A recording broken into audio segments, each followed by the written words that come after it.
because this is indeed a great feat. Ladies and gentlemen, please, if your hands are not busy, Nigeria, Mr. Kehinde Ogunwumiju. Thank you so much, sir. It's a real privilege.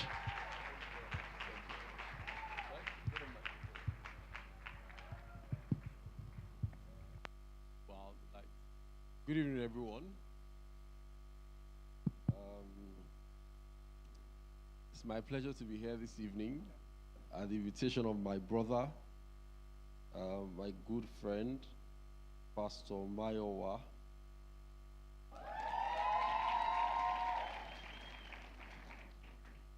Unfortunately, the profile read was not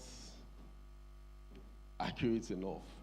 But that's my fault. I mean, he had asked me to send my profile on time, but I think I didn't send it. So that's my fault. I actually took silk at the age of 35, not 36.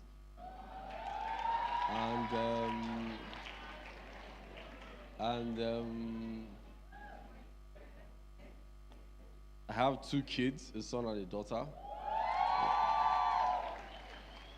Yes. So let's get right to it. Let's get right to it. I've been invited to speak on the secret to career growth, upskilling, and relationship building.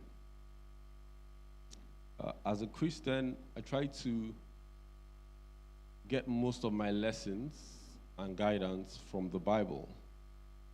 And one person that, the Bible dedicated a lot of work to his career growth and development is someone I'm sure we all know as Christians, King David. And I feel like all these stages he had to pass through, all the skills he acquired, all the steps he took are as relevant today as they were then. And of course, we all remember the first story, the introduction of David in the Bible in 1 Samuel chapter 16. This was, of course, when God was fed up with Saul. Samuel was mourning Saul, and God said to Samuel, go to Jesse's house, go and anoint me another king. And of course, he got there, and the first 7 sons of Jesse who were at home came out, and God said, definitely not any of these. And then it happened to be the last son who was out tending the sheep, tending the flock. I think that was very instructive as to the personality of David. He was a hard worker. He was responsible. He was a diligent person. You can't really grow in a career, no matter how brilliant and intelligent you are, if you do not marry it with diligence. And I think that God must have seen that character trait in him in deciding that out of all the children of Jesse, he would go with David. And if you read the end of that chapter, after his anointing, Saul was going through bouts of depression. And a recommendation was made to Saul about a young man who was the son of Jesse. And it happened to be this same David.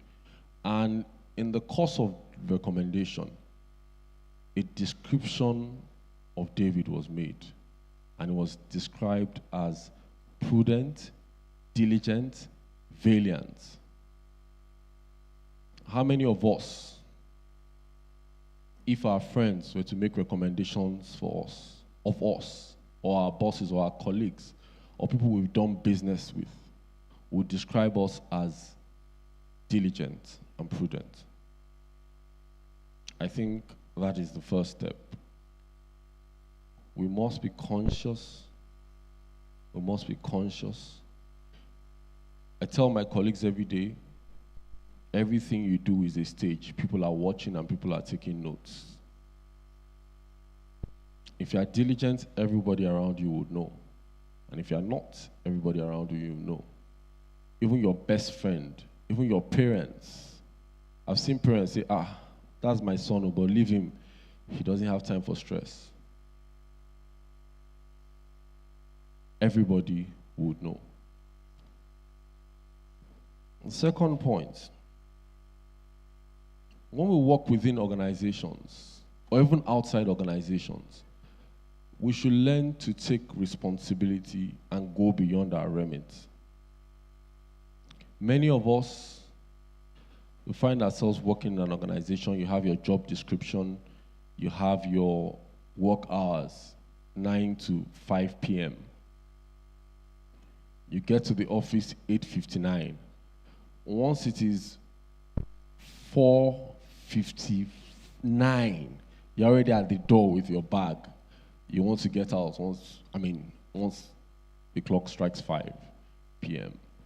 And once there's a problem, there's an issue, as long as it doesn't fall within your core responsibility, you act like you don't see it.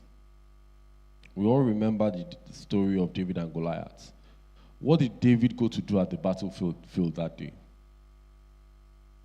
Who remembers? He took food to his elder siblings. He wasn't sent there to go and fight Goliath.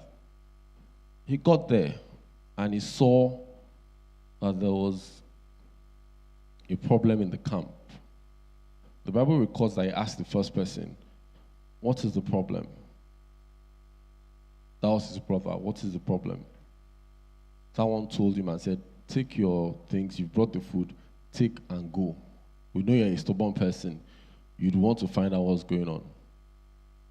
He asked the second person and the third person, because he made it his business.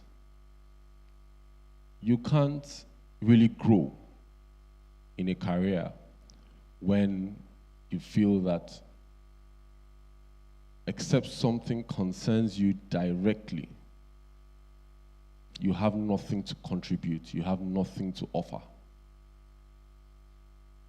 I mean, if David had left, saying it's not my business, I'm not in the army, after all, my father just sent me to bring supplies for my elder siblings, we probably won't have the story of David and Goliath today. So, I'm sure we all get the moral of that. You must always exert yourselves, go beyond your remit in every situation.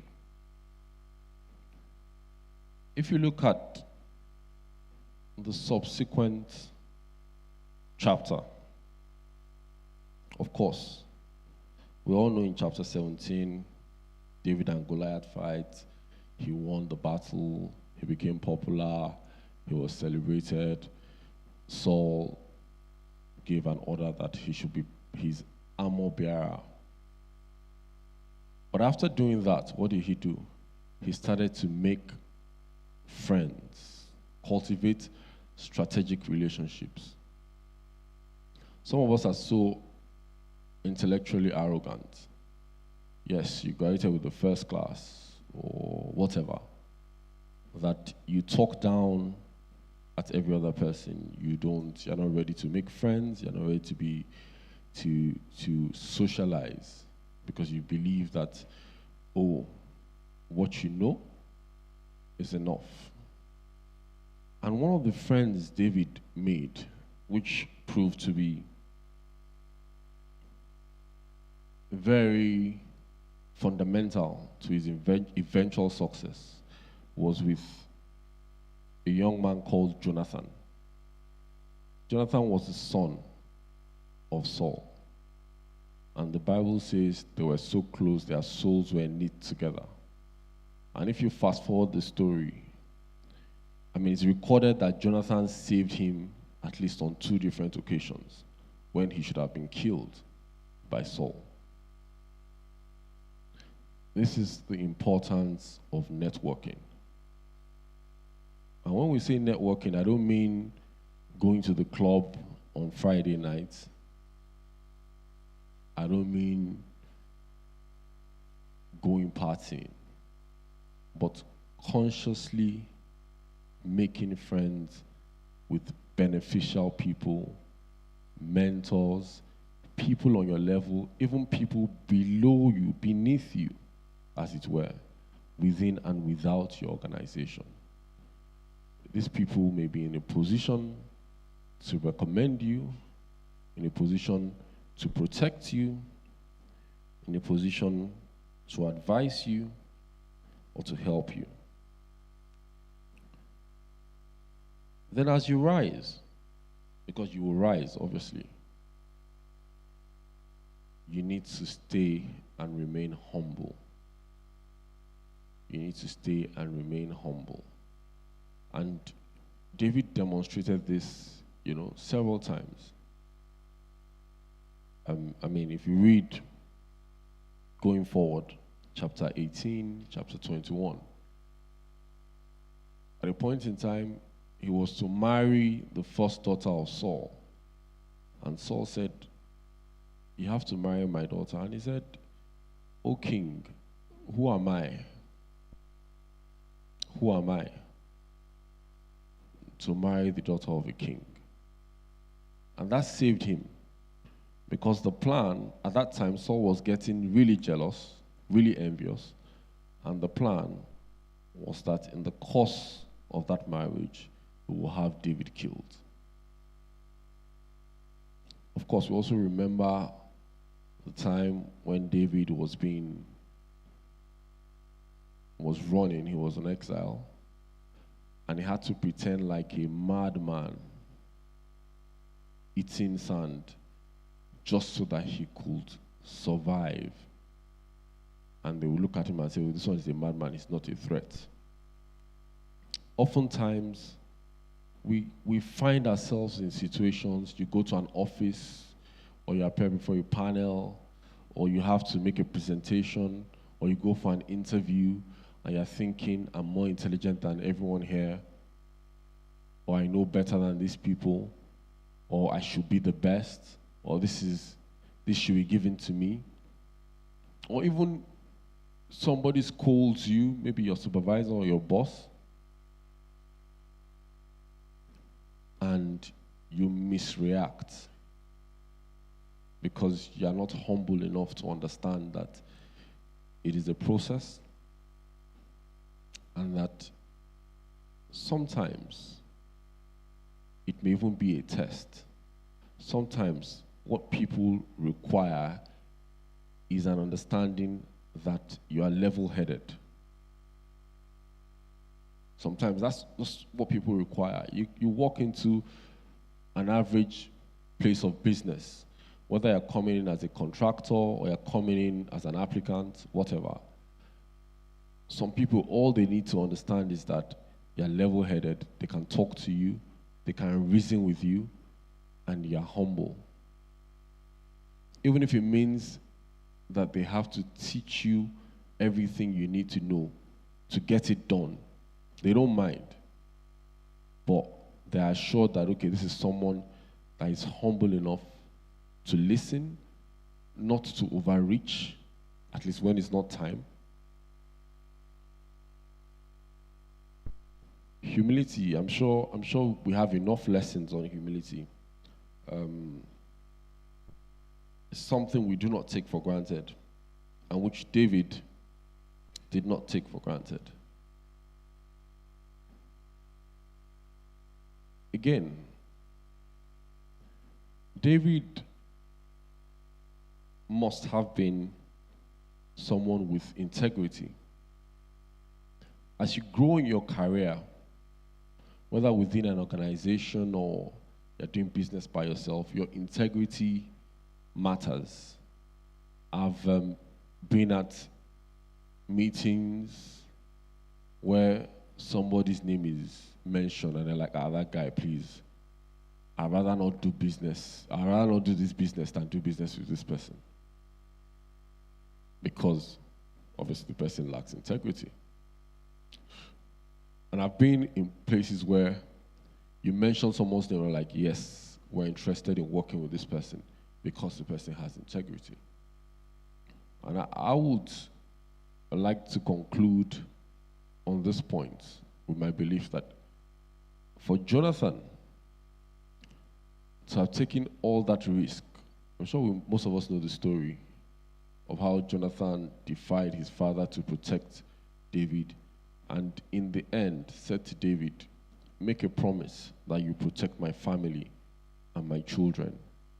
I know that God will make you king. The kingdom belongs to you. It doesn't belong to me. I'm not going to take over from my father. He knew that David was a man of his word. If he had thought for a moment that David would not keep to his promises, I doubt if Jonathan would have risked it all for David. How many of us can boast of that level of integrity where somebody else is ready to risk all they have to prop you up, trusting that everything you promise to do, you will do? How many of us? So we need to keep on asking ourselves these questions.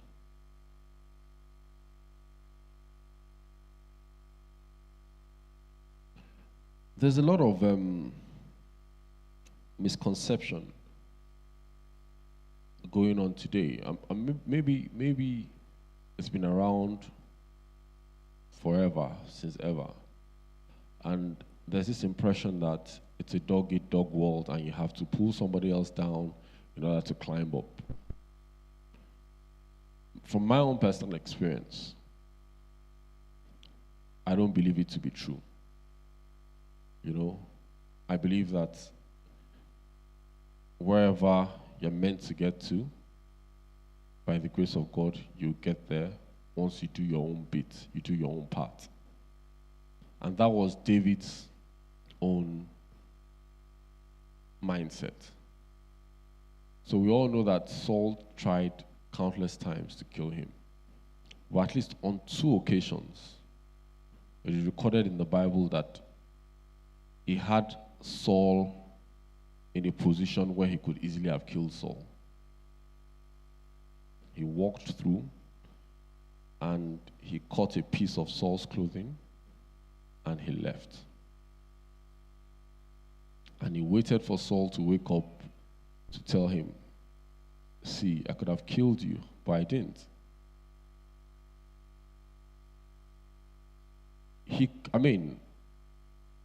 Someone else would have done that. And many of us, especially those of us in the corporate world, believe that is the way to go. You have a little, some misdemeanor committed by your colleague because you feel that he may contest against you in respect of a position, you go around spreading it. Some people even go to the extent of lying against competitors and other people just because they feel it will help their career grow. That is not the way to go. You don't rise by pulling down others. You don't rise by hurting others. You don't rise by killing others. From my own personal experience, I think that when you help other people, when you protect the people you can protect, when you always there to lend a helping hand as opposed to frustrating others or pulling down others or destroying others, things always work out better for you. Things always work out better for you.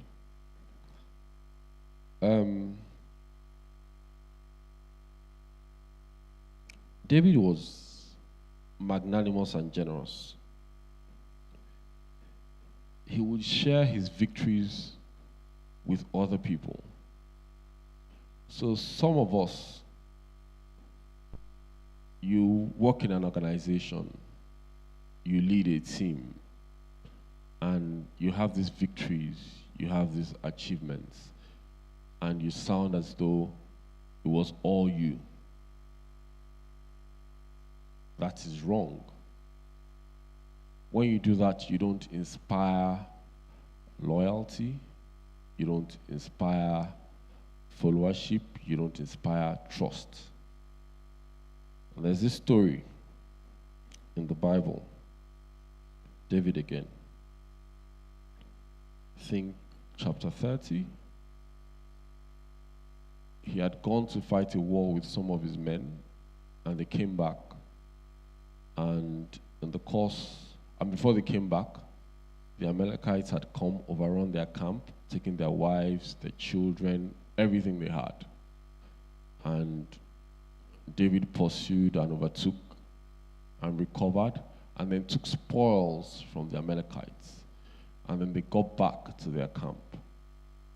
And there was a debate whether or not they should share the spoils with the people that they left at the camp who didn't follow them to fight the Amalekites, or the spoils should be shared amongst everyone. And David insisted and said, no, we will share the spoils amongst those of us who went fighting, those who stayed at the camp, and even others. So the Bible records that he sent spoils to different parts of Israel, sent to Jerusalem, sent to Hebron, sent to Judah, and all these helped his case when he was trying to become king of all Judah and Israel. Many of us are not familiar with the story, with the fact that after Saul died, David did not actually become king he didn't actually become king of Israel and Judah until about 7.5 years later. Saul had a son who was actually king. And there was a tussle for the throne for about 7.5 years before David eventually became king. And it was these things that he did, the generosity, the magnanimity, the ability to share with people, that made him a better candidate. So much so that Saul's son was eventually murdered by his own servants. David did not have to kill. Then loyalty. Loyalty is something I cannot overemphasize. Loyalty. I've already told us about how David refused to kill the man that was after his life.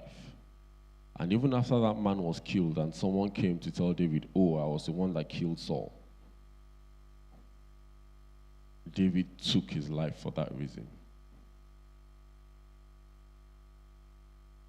After David became king, he went to seek out Jonathan's children and protected the boy, even though he was lame in the feet, made him sit at his table throughout. We must all have a sense of loyalty. And I tell you, when you work for people or you work with people, they can tell. You may be brilliant, you may be intelligent, you may know the job, but they can tell the difference between that person that is loyal and that person that is not loyal. And they would most likely give opportunities to someone who they believe will be loyal. That's the truth. We like to believe that competence should mean everything. Unfortunately, that's not how it works all the time, because some people have both qualities. They are both competent, and loyal. So if you are competent and you believe that just because you're competent, you can talk down at every other person or run down at the organization and complain and insult and be rude or be nasty or be insolent just because you're competent, as opposed to someone who is ready to stay loyal, to keep his head down, to take a hit for the organization when you need to. I mean, it's just a no-brainer. It's just a no-brainer.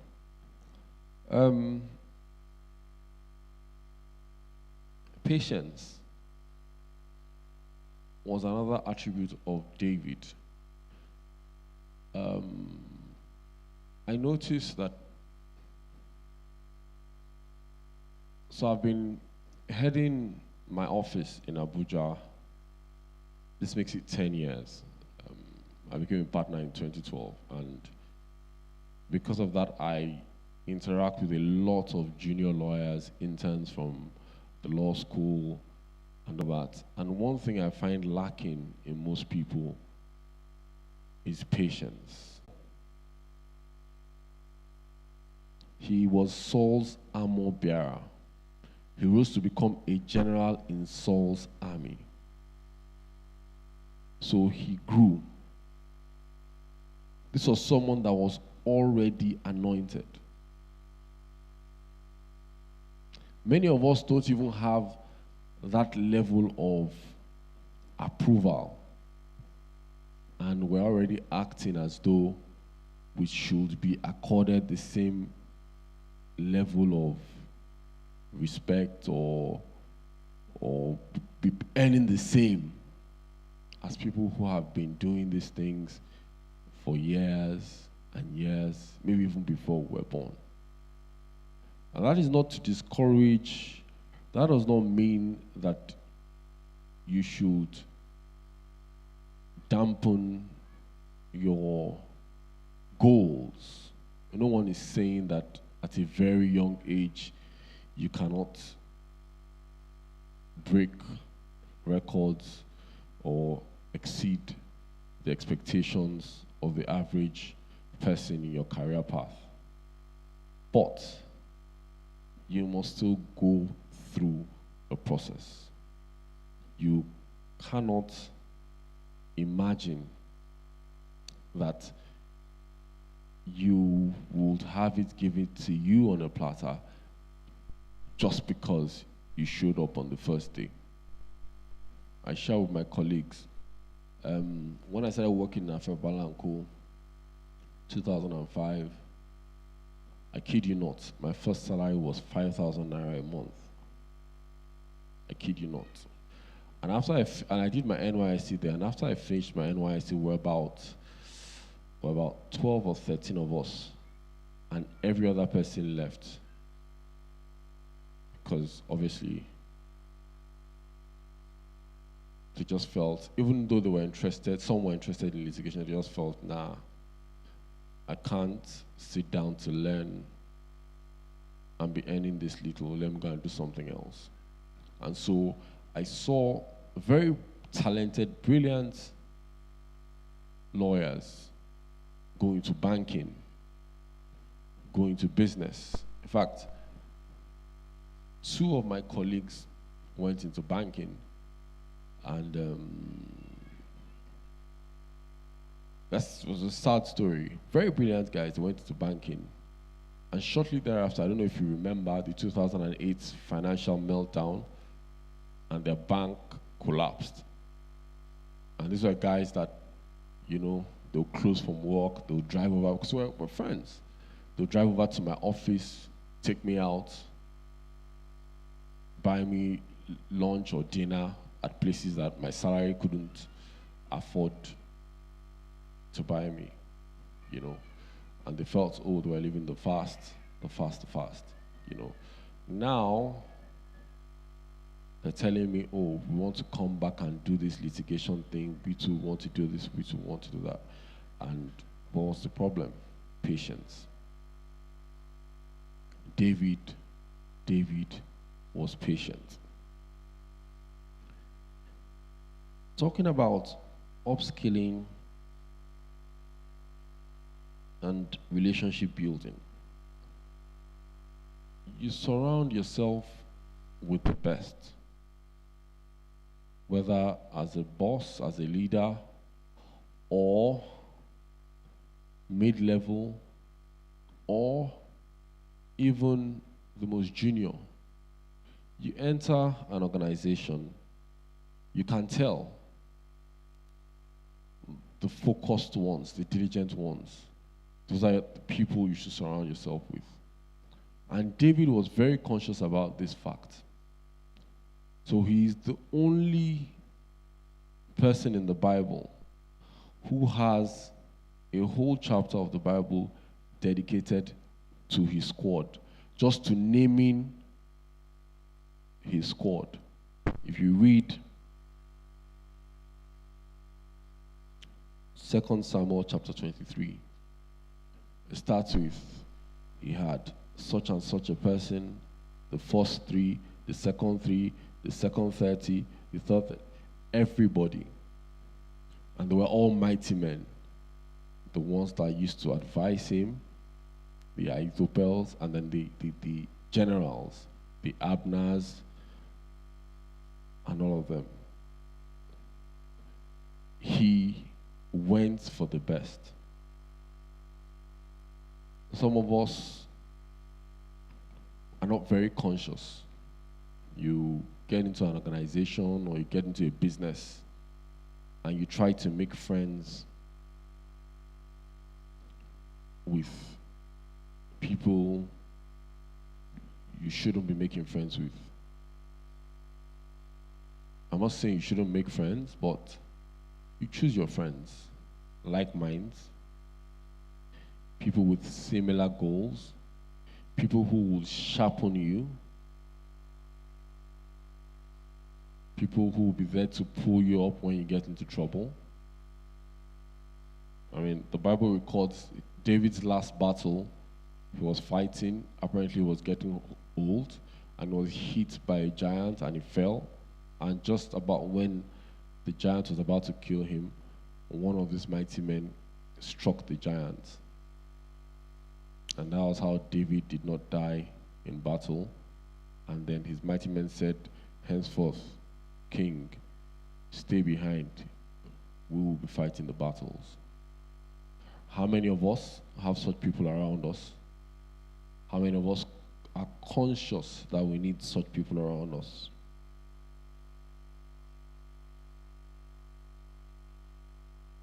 Then consistency. Consistency. You can't, you must maintain those attributes. You know what you did in school to get you those grades. And then you leave school, you leave university, and you're like, I'm never ever going to work as hard as this again in my life. If you want to succeed, perish that thought. With each day that passes, you must be consistent. If possible, increase your expectations for yourself. Increase your expectations for yourself. I remember when we were in university and we finally graduated, this is the end. We got to law school, this is the end. When you realize, I want to become a senior advocate, you work hard, do all the cases, this is the end. You get into that rank, you realize that, okay, you have to justify it. Every time you stand up in court and you're wearing that rank, anybody that listens to you must know that they're listening to the most outstanding in the profession. You work to maintain it. And that's why you see that all the biggest companies, all the best companies spend so much just to maintain their relevance, just to maintain the image people have of them, the excellence Because you have to keep on. You can't say because I've achieved X, Y, I have no other obligation. And that is what keeps you growing. And lastly, and most important of all, is the God factor. It's the God factor. We all know how David's story started. He was anointed. And I believe that it was that anointing that made him someone we all want to be like, or someone we read about, someone we admire. In the course of his life, he was obviously dedicated. He was responsible for at least 50% of the Psalms in the Bible. And if you've read your Psalms very well, you know that each of the Psalms he wrote referred to and represented a certain period and phase in his life. So if a king could take out that sort of time to write, to sing, to praise God, to worship God, who are we? What have we done? What is our excuse? What is our excuse? You must always remember the God factor. Every other thing is secondary. Every other thing is secondary. The opportunities will come from him. It is he who will give you the talent. Thank you very much. Thank you for listening. Thank you. Thank you very much, sir. I believe we can make it louder. Amazing time. Amazing time. One of the many take-home points from the things he said was that you don't have to pull another person down to be successful. It is not a dog-eat-dog world, right? At least for some of us, we are not dogs. We are cubs of the Lion of the tribe of Judah, amen? Aha. So it's not a dog-eat-dog world.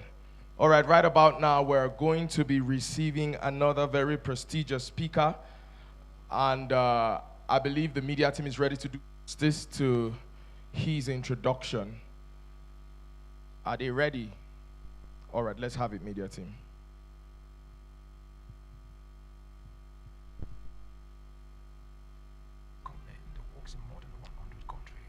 Should I say it in Igbo? Okay. Before joining DEI in September 2017, he was the Director General of the Bureau of Public Service Reforms in Nigeria. In this role, he drove improvement in the processing. Dr. Joe Abah is the Country Director of DEI, an international development. Could you start again, please? More than 100 countries. We did not hear anything. Thank you. Nigeria's become. Dr. Joe Abah is the Country Director of DEI, an international development company that works in more than 100 countries. Under his leadership, Nigeria has become DEI's largest footprint in the world. Before joining DEI in September 2017, Joe was the Director General of the Bureau of Public Service Reforms in Nigeria.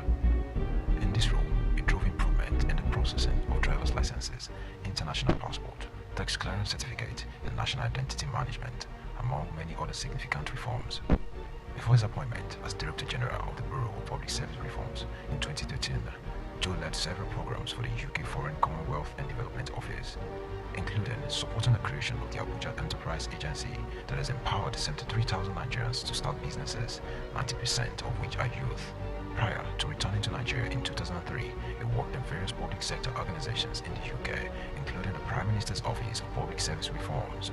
Trained originally as a lawyer in Nigeria and the UK, he holds a PhD in governance and public policy analysis from Maastricht University in the Netherlands, where he currently serves as a visiting lecturer.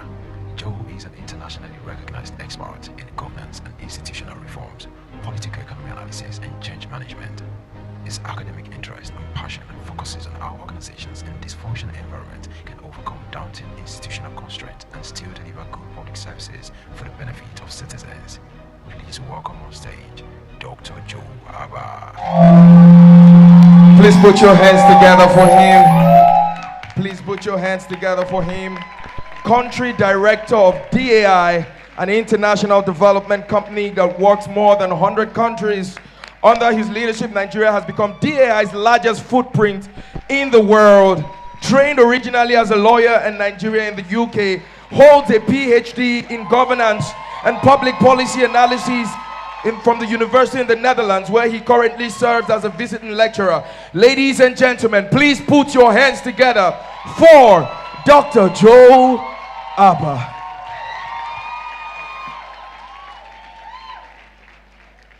Please be seated. Good evening. Joe also has 2 children. Two daughters, 27 and 17. And on the 5th of December this year, Joe would have been married for 30 years to this beautiful woman.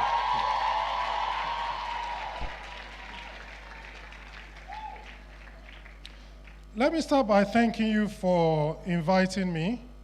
And I also want to commend the Celebration Church for this algorithm conference.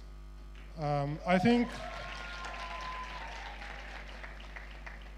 it's vitally important what the church is doing, where it is not only looking at the spiritual wealth of its members, but is also looking at their intellectual wealth and their well-being. So these conversations are really, really important.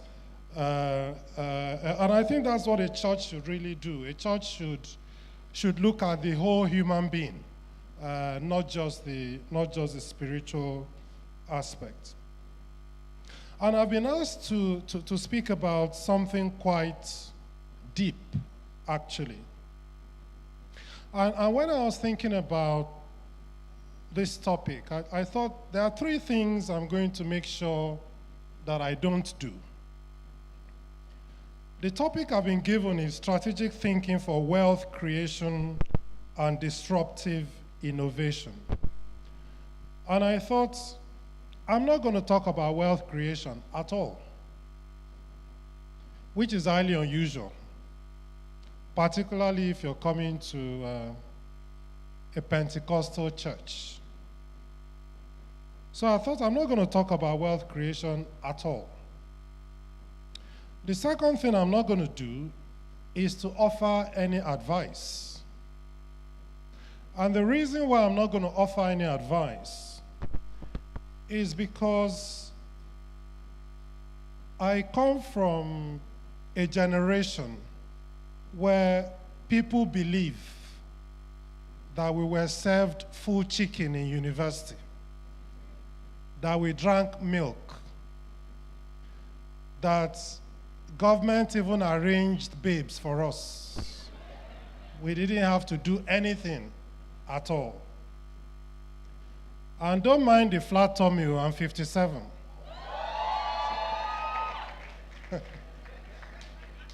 But the truth of the matter is that the thing finished just before we got there. You see all those full chicken they were giving, they were doing their laundry for them, they were, one person to a room. You know when you are queuing for food, if you get to a party and they say food has finished, you say, oh, okay, it has finished. But when you're on the queue, and just before it's your turn, the food finished. You can pay, Nabi. That was what happened to us. So we got into university just when this thing finished.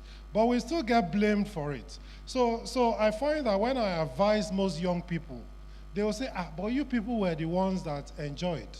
Actually, we were not. We came out of university just as it is now. Everybody wants to japa. That's how I went to London in the first place, because there was no work. All the doctors were emigrating. If it's not Saudi Arabia, today it's Canada, Abi. Then it was Saudi Arabia, it was UK, it was anywhere.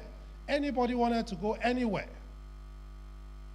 But it's very difficult to convince a young person that, that whatever advice you give them can be from a place of understanding. And even when I say to young people that I was appointed Director General by President Jonathan, that I didn't know anybody. I had no godfather, I knew nobody in government. I was appointed purely based on my CV. A young person will say, but that was then. And I will say, okay, when do you think then was? And they will say, maybe 30 years ago. I'll say, no, 2013.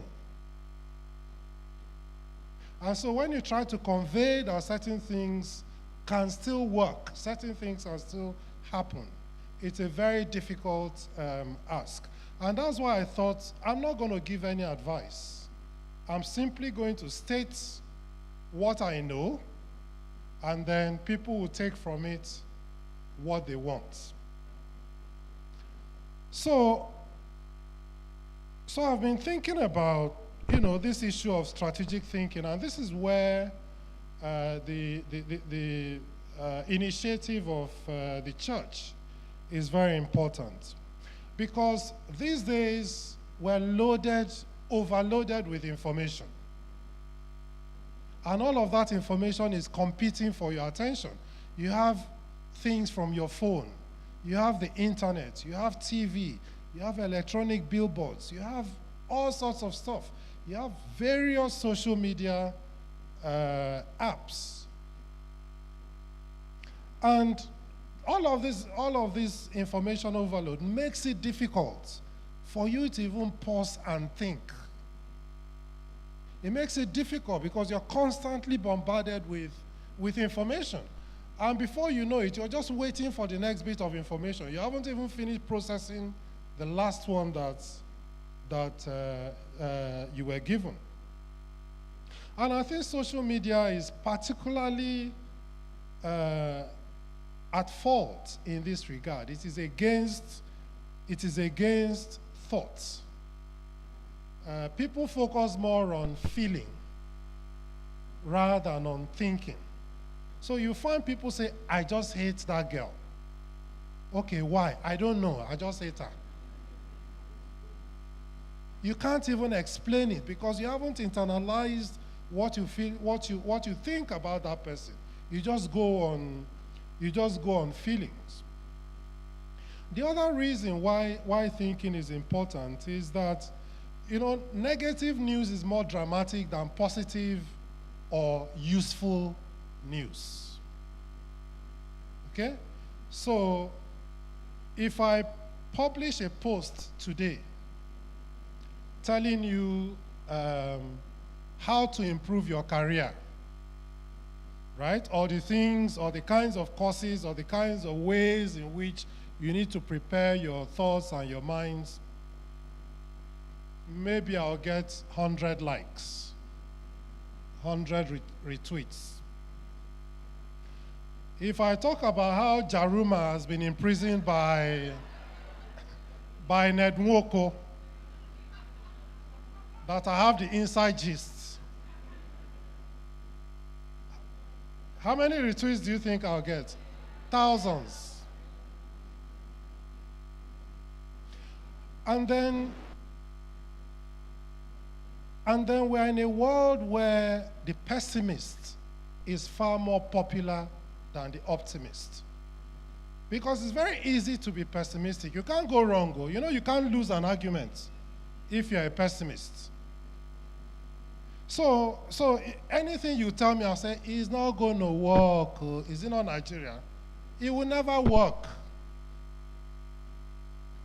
If by some reason it works tomorrow, my answer will be, is it not based on past experience of all the ones that didn't work? You can't blame me.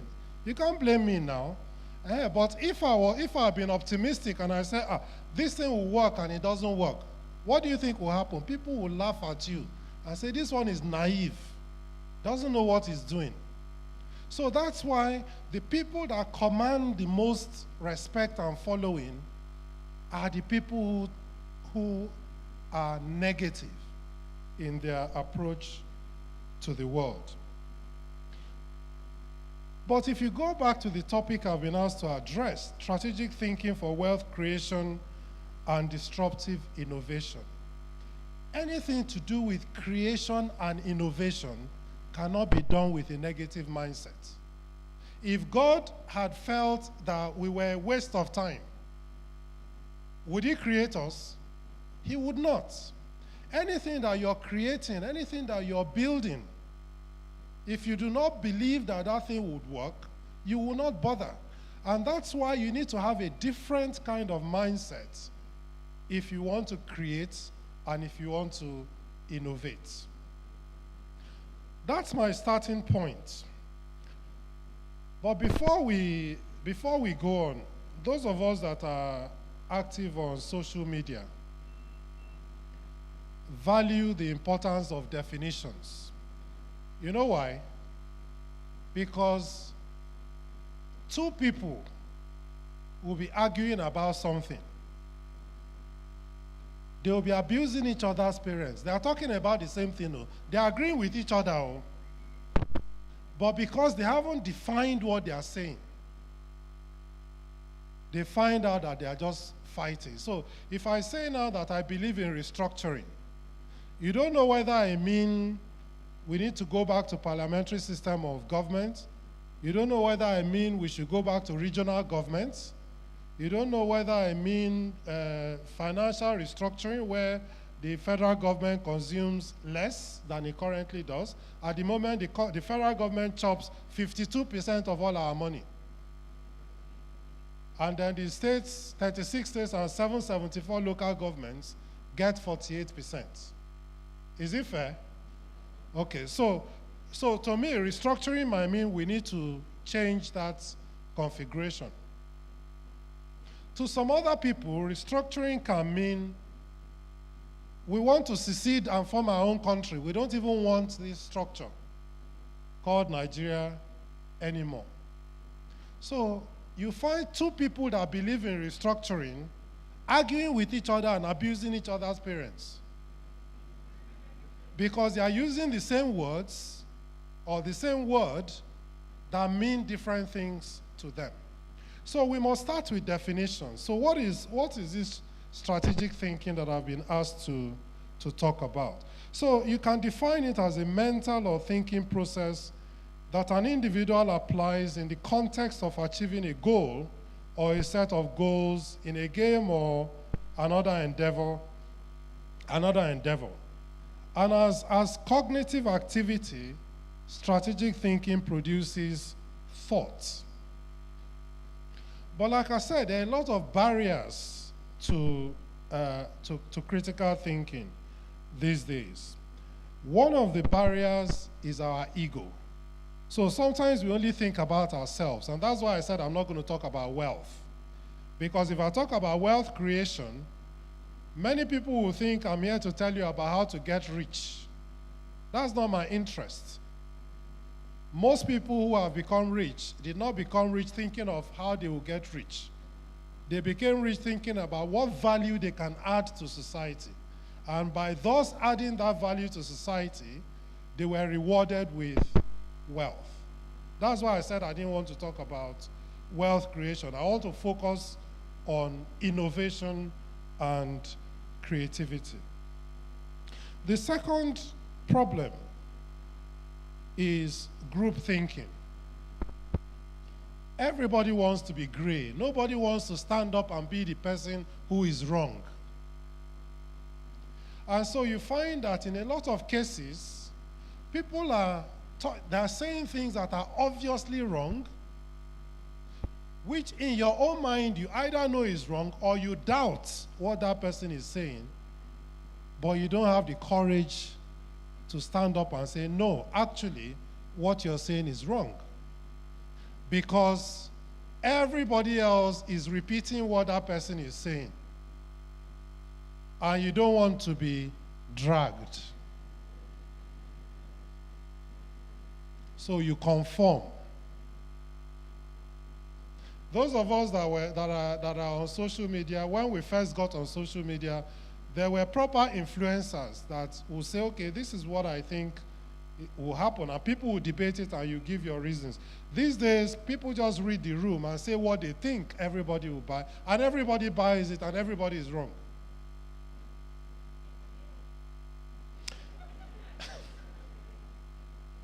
Then you have unwarranted assumptions. So, do you know that some people actually believe that Nigeria lost the match to Tunisia because Buhari called the team?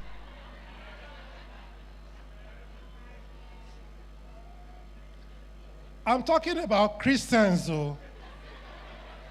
I'm talking about Christians. Some people actually believe that.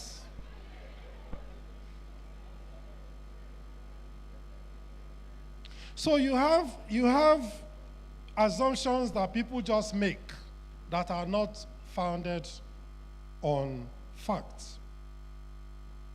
And then sometimes you have things that people believe to be true because they want it to be true. Not because it is true, but because they want it to be true. So, 2 examples. Let's use the Buhari phone call again. So some people say, he called Anthony Joshua, he lost. He called the Eagles, they lost. Truth of the matter is that Anthony Joshua won his next fight after Buhari called him. But if you say that, you are an enemy of the people and you are defending Buhari. So because of that, everybody keeps quiet and goes with the fallacy. Finally, is what is called relativistic thinking, where people think the truth is a matter of opinion. So these days, we no longer talk about the truth. We talk about his truth. We talk about her truth. So that truth is relative to that person. There isn't a truth anymore. And because my truth can be my truth, nobody bothers to find out what the truth is. These are the barriers that we have to thought. But one of my favorite authors, James Allen, said, a man is literally what he thinks, his character being the complete sum of all his thoughts. It's from a book called As a Man Thinketh. So you are basically what you think. And this is reinforced by another of my favorite authors, Ralph Waldo Emerson, who said, sow a thought and you reap an action. Sow an act and you reap a habit. Sow a habit and you reap a character. Sow a character and you reap a destiny. Can you see the link between thought and destiny? So what you think actually plays a very big part in what you become. And that is why it is critically important that we find time to reflect, that we find time to think, that we don't allow ourselves to be buffeted by this constant wind of social media and destructive and fake news and people feeling that to be strong, you must be unforgiving. To be strong, you must be rude and uncouth.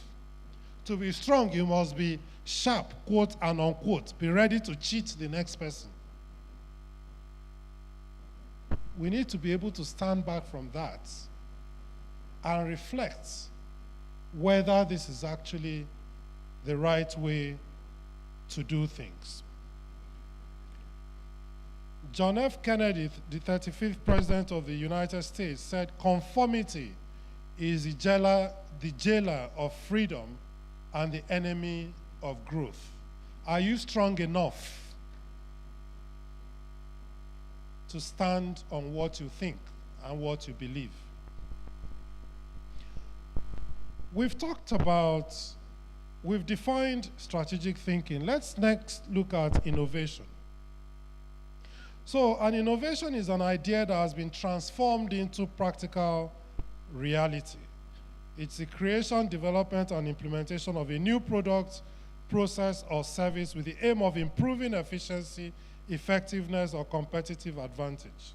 Innovation is doing new things, the ability to apply creative solutions to those problems and opportunities in order to enhance people's lives or to enrich society.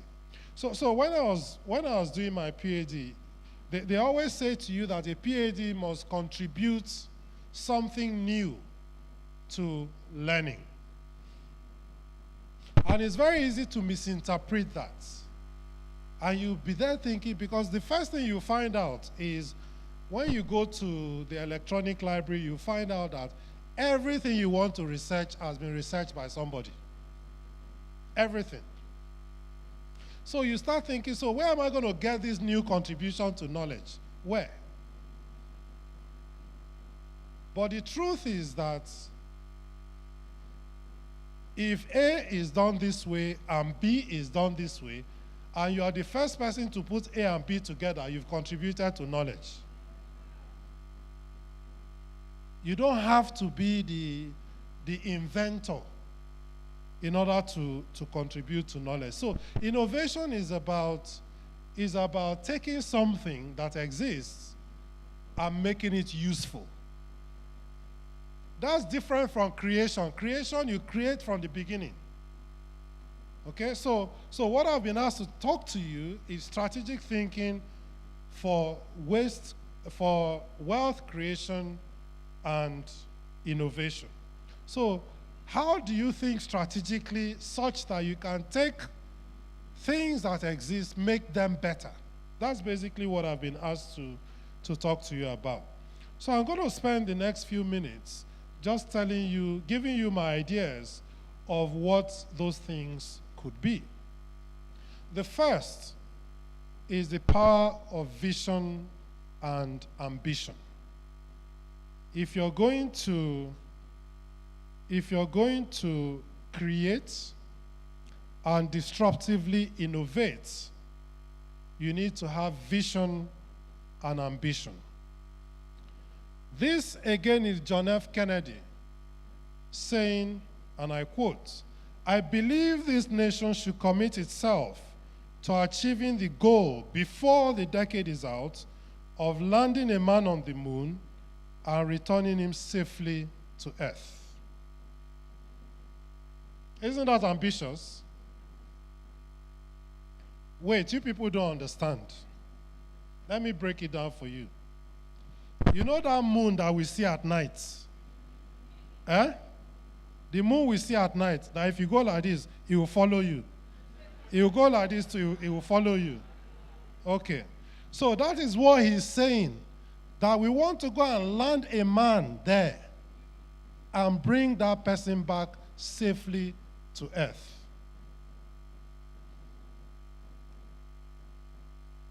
And as part of that, we're going to go and tell Mama Bisola. Where is Bisola?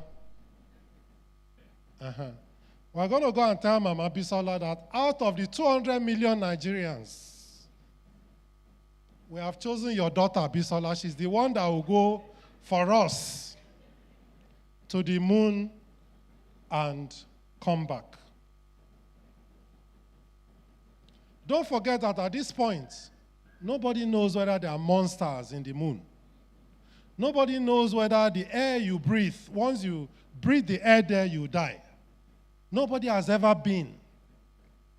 But this guy is saying, in 1961, before this decade is out, we want to land a man on the moon and bring him safely back to Earth. That is the kind of vision and ambition that you need to create disruption and innovation.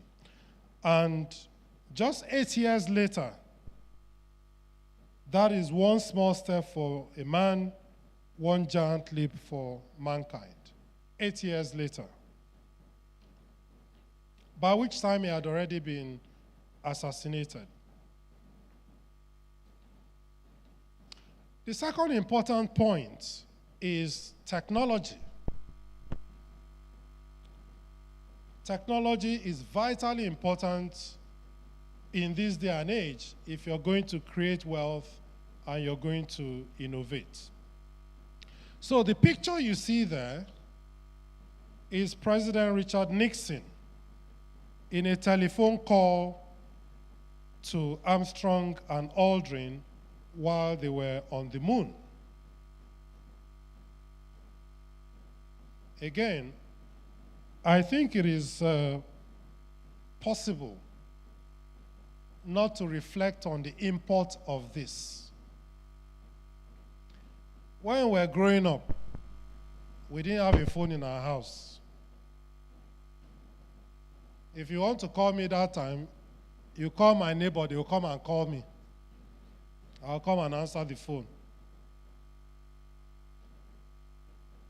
There are times that the line will cut because the phone line was a physical line, right? It was a physical line that people lay cables for. You see the cables, the phone cables.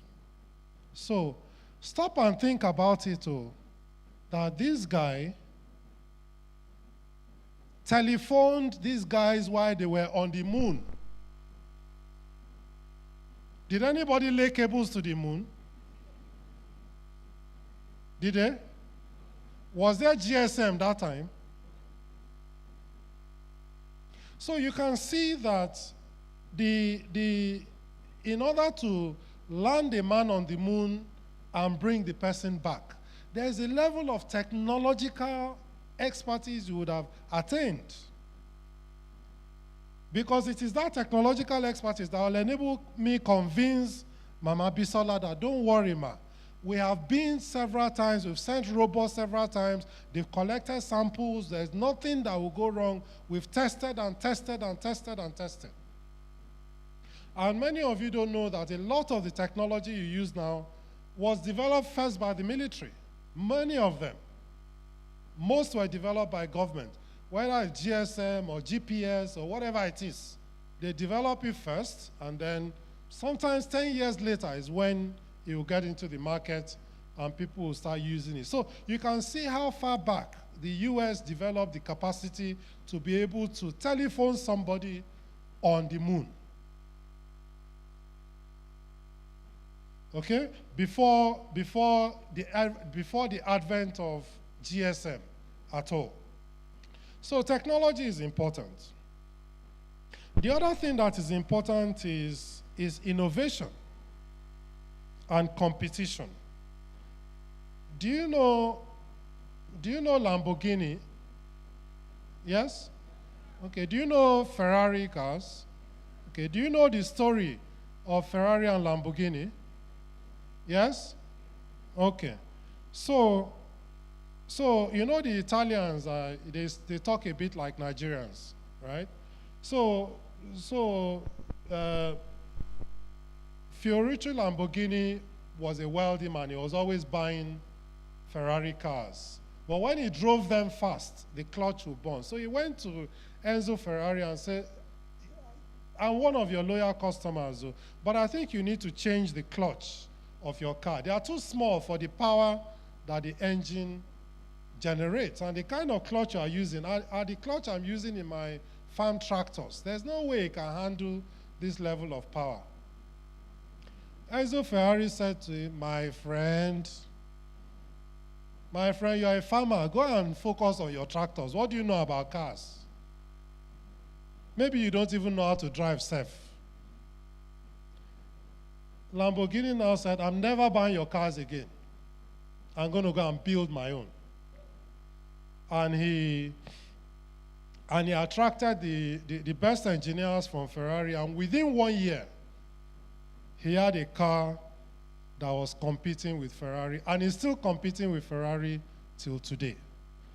The one on the, okay, they've taken away the picture. The car on the left is a Ferrari. The one on the right is a Lamborghini. I think I prefer that one on the right too. Okay. But that is the advantage of competition.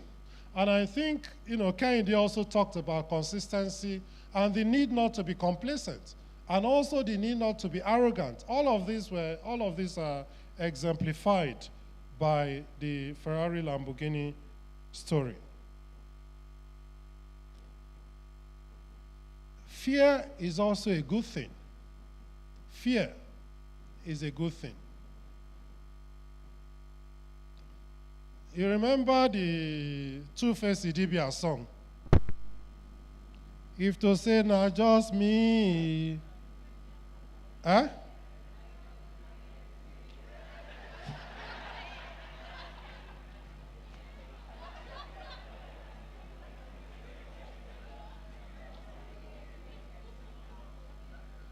Do I need to complete it? So Zig Ziglar said, fear has two meanings. Forget everything and run, or face everything and rise. The choice is yours. Nelson Mandela said, I learned that courage was not the absence of fear, but the triumph over it. The brave man is not he who does not feel afraid, but he who conquers that fear. So fear is good. If you are not afraid, you can actually go and destroy yourself. But the important thing is your ability to conquer that fear and to rise above it. And that's why, some of the greatest sprinters, if you talk to them, the greatest sprinters that run 100 meters, people like Usain Bolt, will tell you that the reason why he runs so fast is because he imagines there's a wild animal chasing him. So that fear makes him run faster than if he was just competing against himself and against the others. So it's a good thing, but you need to be able to overcome it and turn it into a positive. Then you need to be able to make good decisions. Some people, unfortunately, are not, in fact, not some people, most people are not good at making good decisions. Most people. Okay? The human race is generally awful at making decisions, making good decisions. And that's because we allow all sorts of things to influence our thinking and our decision making. And when we don't make good decisions, it affects us. You see some people, and it will just be as if this guy is just unlucky. Anything he puts his hand to doesn't work. Investigate it. That guy has made consistently wrong decisions at crucial points in his life. Let me give you an example. I had the privilege of interviewing President Obasanjo when I was doing my PhD. I spoke with him for 5 hours. And I was asking him, okay, why didn't you hand over to Atiku? He said, I went to see the American ambassador, and he said, oh, you are busy fighting corruption. Corruption is on top of your nose. And I guess you know what I mean. I said, I don't know. So I said, Atiku. That's why I'm not going to hand over to him. I then asked him about other people. Then I asked him about Nuhu Ribadu, and he said, Ribadu is one of the most patriotic Nigerians I've ever met. But he has a particular flaw. He makes the wrong decisions at critical points. And so you see that sometimes when it's almost time for PDP, he will decamp to APC. When it's almost time for APC, he will decamp to PDP. So it's important that it's important that you have the discipline to make consensus decisions that are based on deep thoughts. Let me give you an example of how poor decision making can affect strategic thinking. If I give you $100 now, will you be happy or not? Huh? You'll be happy. If you put it in your pocket, you'll have $100, right? Okay. But if I give you $200 and you lose $100 out of it, will you be happy or sad?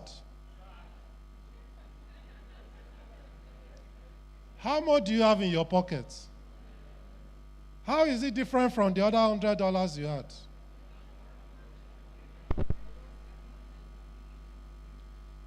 Because we don't like losing things. And so that fear of losing things hampers our ability to innovate. It hampers our courage because we're always thinking, what if we lose it? But you see that most people that have made it in life have been willing to sacrifice everything. They've been willing to take that risk and sacrifice everything, even if they lose. And sometimes they've lost, and they've come back again and tried again. Let me next quickly talk about the benefit of faith, which Kehinde called the God factor. Francis Bacon said, a little philosophy inclines a man's mind to atheism, but depth in philosophy brings men's minds about to religion.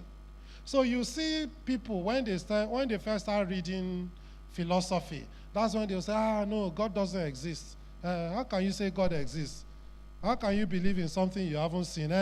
So go and part Babbage, let me pass. In the same way as you parted it for Moses. I don't believe all that nonsense. That's when you first start reading philosophy. And a lot of people that make these kinds of arguments, if you are deep in philosophy, you will know, this one has just started. Give him time.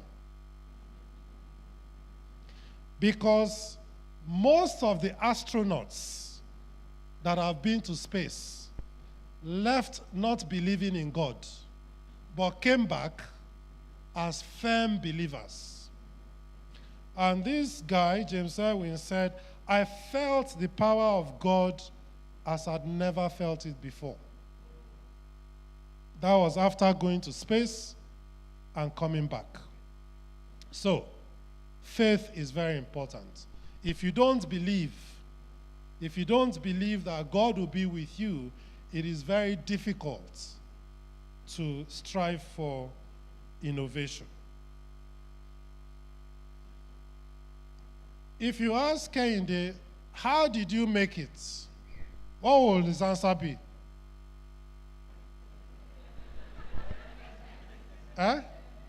What's the typical Nigerian answer? Na God. But one of my favorite authors, Niccolo Machiavelli, and many people know Machiavelli because they say, oh, the end justifies the means, but he's actually a very, very astute political thinker and philosopher. He said, God is not willing to do everything and thus take away our free will and that share of glory which belongs to us. God has enough, he has enough glory, he has enough power, he has too much self. So he doesn't want to struggle with the little that you have. He wants you to be proud that I worked hard, I sacrificed, all of those things that Kehinde talked about. He wants you to do it and take the credit, so long as you don't challenge himself. So God is not willing to do everything and does take away our free will and that share of glory which belongs to us. So we must strive if we want to succeed.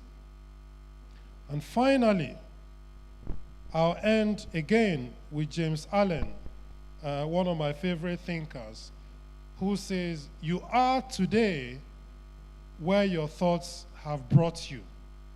You will be tomorrow where your thoughts take you. So where you are today is where your thoughts have brought you. Where you will be tomorrow is where your thoughts will take you. Do not allow yourself to be swept off by this wind of negative thoughts, of violence, of you thinking that you who is trying to be the good person is the fool. Don't allow you, I said I'm not going to advise, sorry.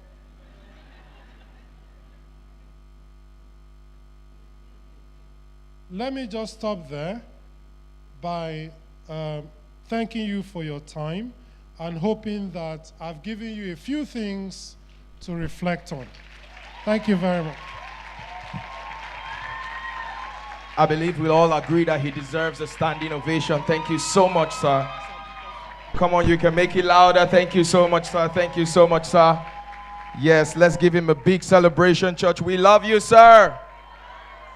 That was indeed from a well of wisdom. Powerful nuggets from Mr. Joe Abah. Thank you so much, sir. We're grateful. Please have your seat. Thank you very much, everyone. Powerful words on strategic thinking. Made a lot of powerful statements. You know, he gave an example of John F. Kennedy. He said they wanted a man to put to be on the moon in the first decade. We've heard that China wants to launch artificial sun, Abi. My motherland wants to start creating pencil. Please, whose attention do we want to draw?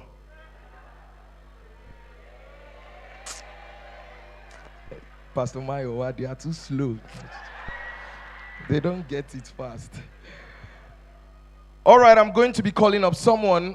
We already have our first keynote and second keynote speakers on stage, and we're going to be calling up someone else very special and dear to our hearts.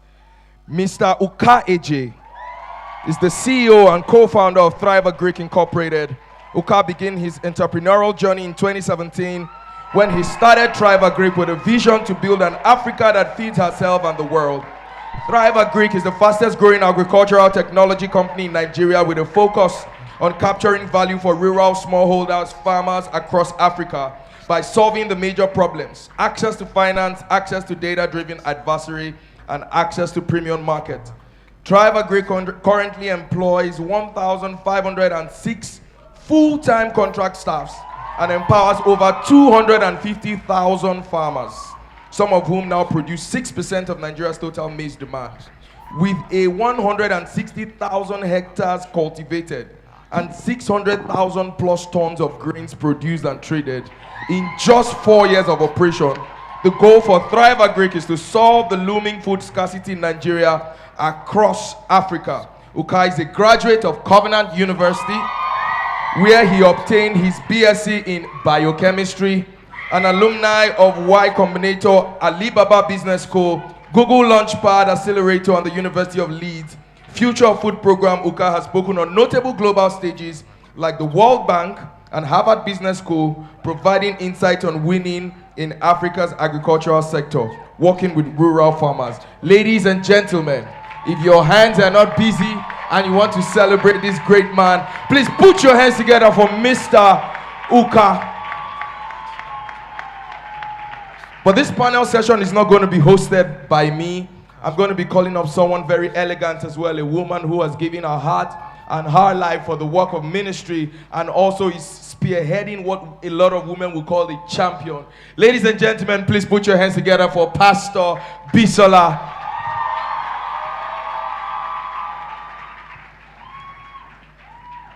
Thank you very much. I'll hand over to you now.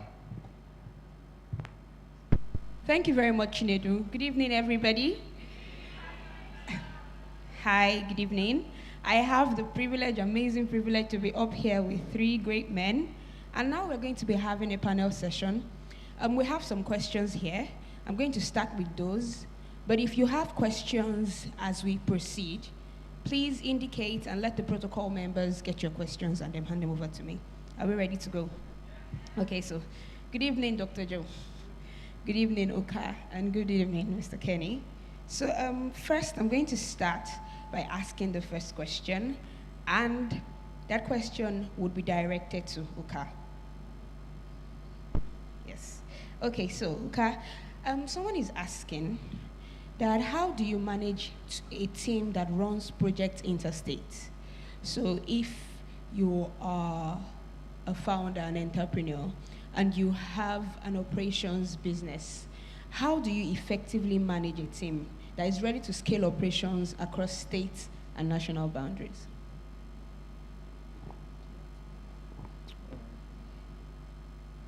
Hi, everyone. First, I count it a big privilege to be upstage here.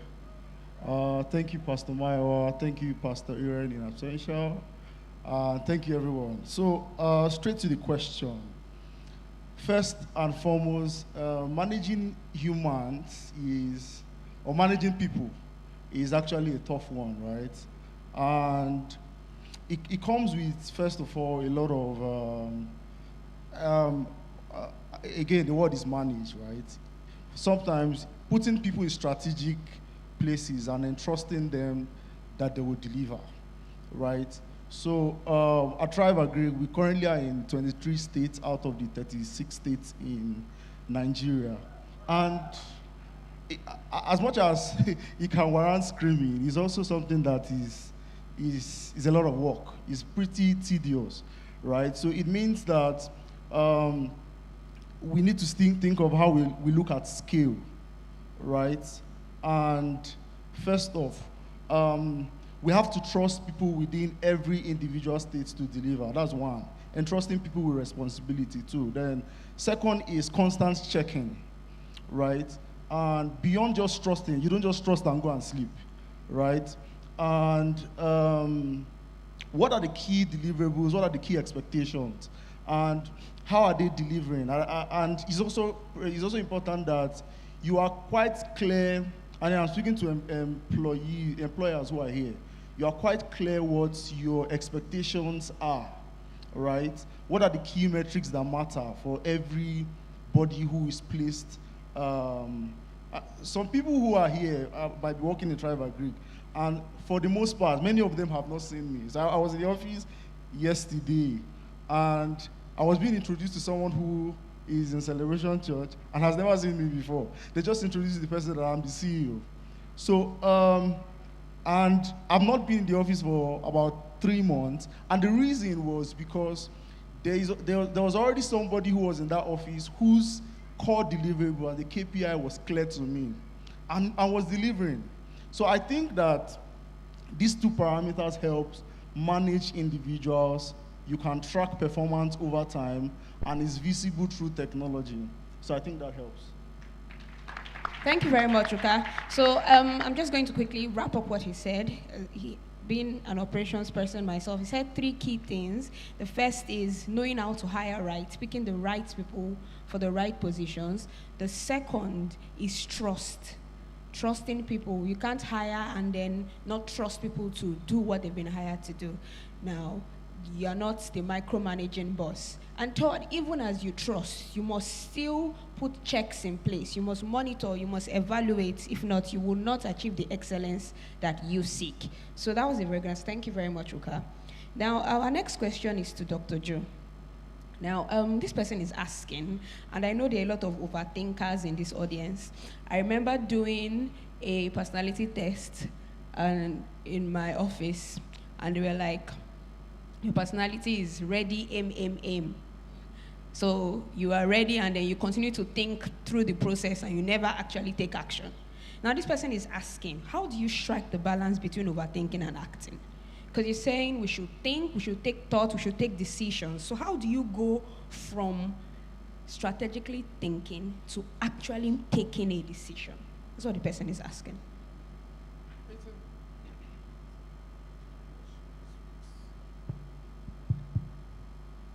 It's actually a very good question, and there's no there's no easy answer. But let me offer this answer. There's a difference between strategic thinking and strategic planning. So you do strategic planning, and it says, this is my strategic plan over the next 5 years. I'm going to do A, B, C, D, E. And then after 5 years, you do another plan, which is all great. Strategic thinking actually looks at the end game. Where am I going? What do I want to achieve? And therefore, what are the steps I need to take, I need to put in place, and when do I need to put those things in place in order to get there? Because if you keep thinking, others are not waiting. Others are not waiting, others are doing. So you need to be able to strike the moment. You need to think, prepare ahead, think about where you're going, but you also need to be ready to strike the moment, because if you don't and you lose that opportunity, it's gone. I think it's Shakespeare that said, I don't remember the quote, about the tides of the tides of life. They come and they go, and if you don't catch it at the ebb, it goes back. So there's no easy answer, but if what you want to do is to be a senior advocate at the age of 35, you cannot be 34 and you're still thinking about it. You can't be. So you need to think, okay, this is where I'm going. These are the steps I need to take, and by this stage, I need to have done this. By this stage, I need to have done that. And sometimes you may not be ready. Sometimes it may not be perfect. But quite often, it is better that you do the thing that is imperfect and then remedy it. That's why in the software industry, you have betas and you have patches. So they release first, and then they test it, and then they release another version, and they release another version. They don't keep working on it until it's perfect, because if you do, another person has taken the market. So get it to a position where it's good enough to function, and then start to work to improve it. That's what I would say. Yeah, thank you very much, sir. And so there's something very key he said. He said there's a difference between strategic thinking and strategic planning. Don't get caught doing a plan of a plan. A plan of a plan of a plan. You're forever in planning phase. Many people might have been diagnosed with what they call analysis paralysis. And he said something. He said, you should know what you want to do, where you are now, where you want to go, and then the steps you need to take to get there. There's something that, and the last thing he said just reminded me of something that Pastor Laju said during one of our coaching classes, writing coaching class. He said an editor can edit a badly written copy. An editor cannot edit an empty page. Cannot edit an empty page. You can only edit a bad, you can edit it. So if you like, write the worst thing in the world, but just write. So I think that actually summarizes what he said. Start with the imperfect one, and then correct it after, rather than not starting at all. So speaking about how do you get to where you are? I'm going to use this to segue into my next question, and it's going to Mr. Kenny. And this person is asking now, what steps did you take? They want to know they want to hack. There are a lot of lawyers here. They want to know what particular steps did you take to get where you are today? I think Dr. Abah answered that question. He said, "Nah, God." But seriously, I mean, nah, God, seriously. Seriously, I mean, You need this mic. seriously, because there are quite a number of things I had control of, and there were some things I had no control of.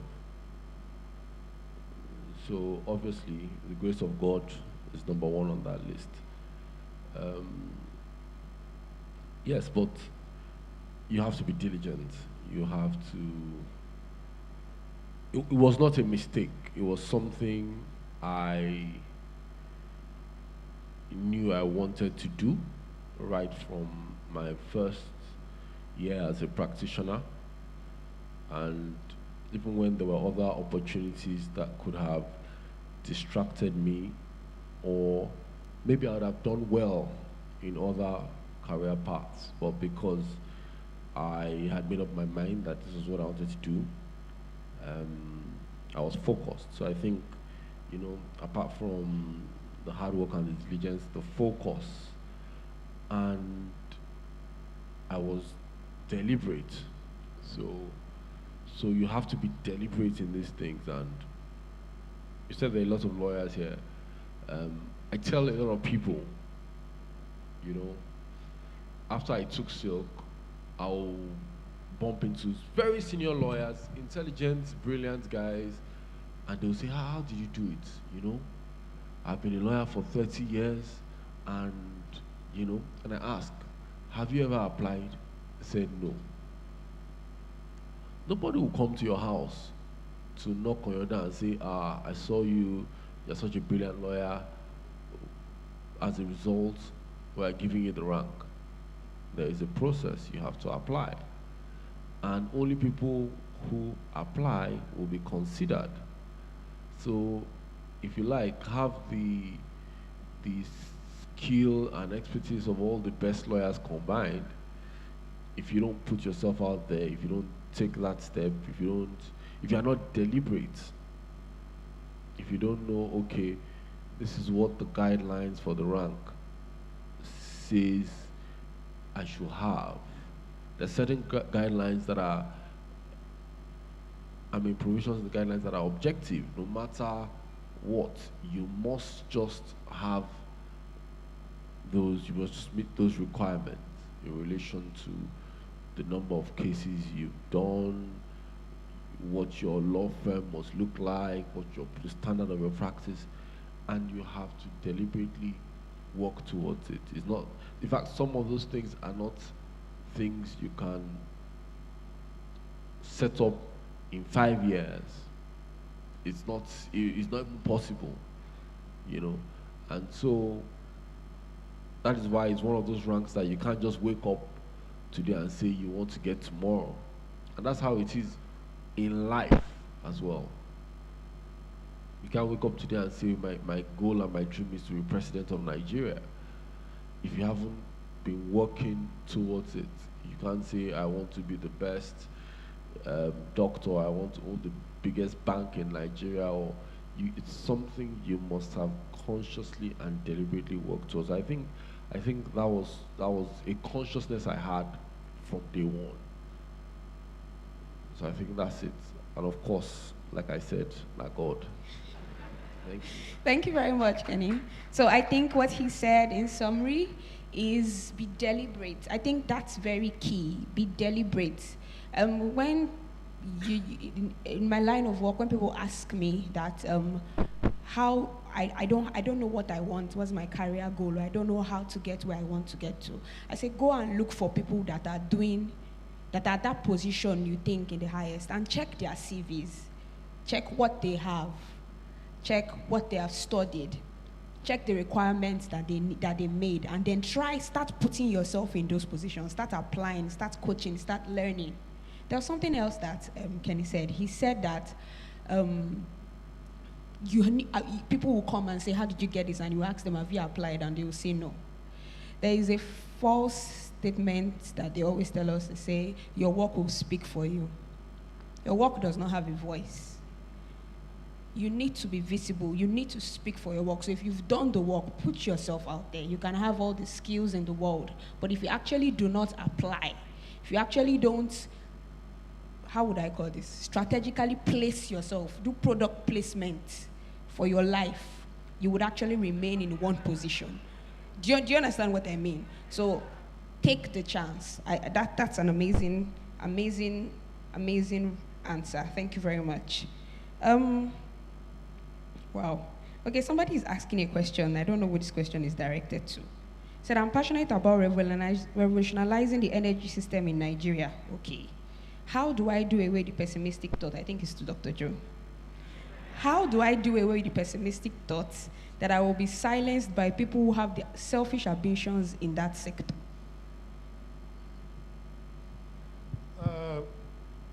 What is that Nike advert? What does it say?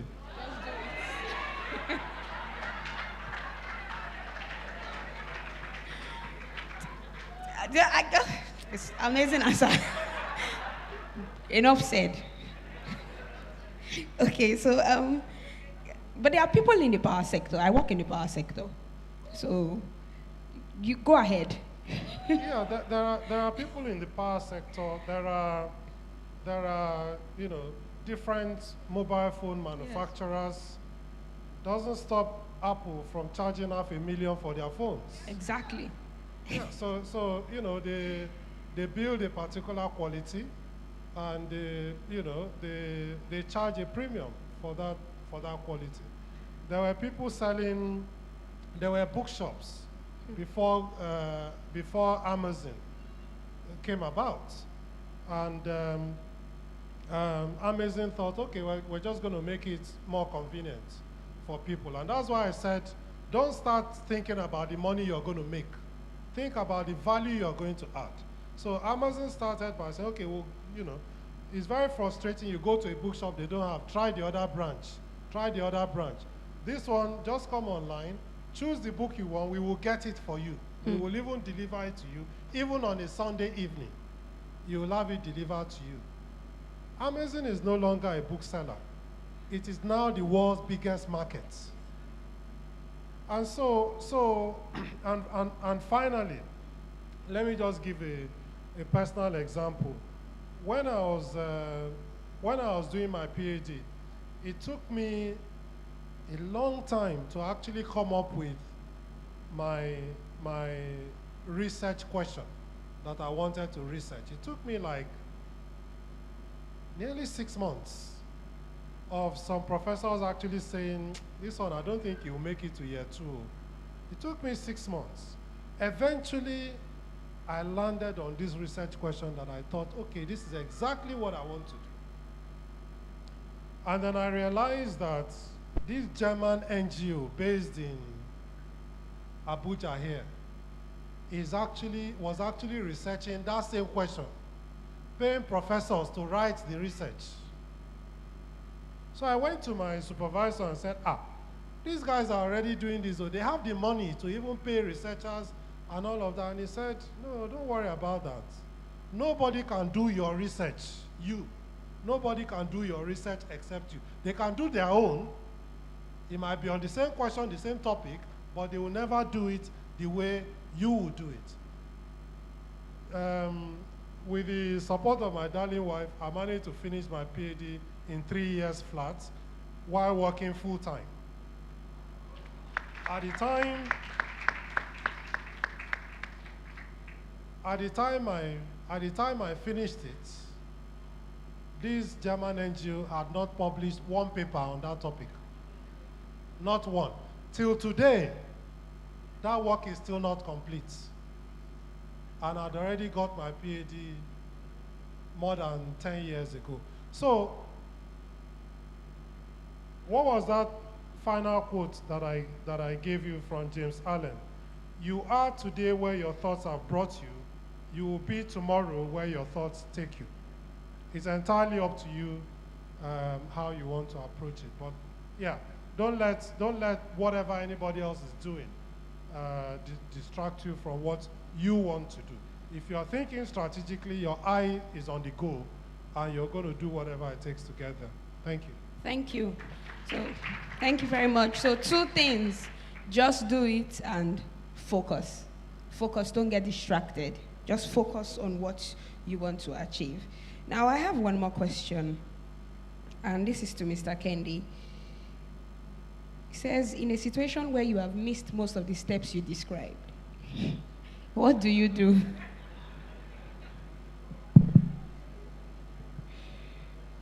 Is it possible to miss all the steps? Most of the steps. I don't think it's actually possible to miss. I mean, you're alive, right? So you can change. You can pay more attention to those details, those facts, to those important bits going forward. And the good thing is, people would notice, and it will make a difference. It will speak for you. And I'll give myself as an example. Believe it or not, I was the worst student in university. I don't even know how I graduated. That's how bad. When I was in law school, those days, they only used to paste the results at the law school campus. I'm sure Doctor is familiar with that. Not now that you have scratch cards and you can check online. And we heard that the results were out, and I drove with my friends. We went to Buhari. And so there were different notice boards, and there was a notice board for conditional pass. That means you failed a course or two, and you had to resit out of the 6 courses. And I kid you not, that was where I went to check my name, because I was so sure that there was no way I was going to pass my bar final exams. I was with the kind of play and unseriousness, I was 100% sure. And I went there and I didn't see my name. I was like, oh. I went to pass, I didn't see my name. 3rd class, I didn't see my name, you know? So, of course, eventually, I found my name, you know? But, but the point I'm trying to make is, the point I'm trying to make is, I said I was playing, you know, so I didn't get 1st class, you know. But the point I'm trying to make is, I mean, all that didn't matter, you know.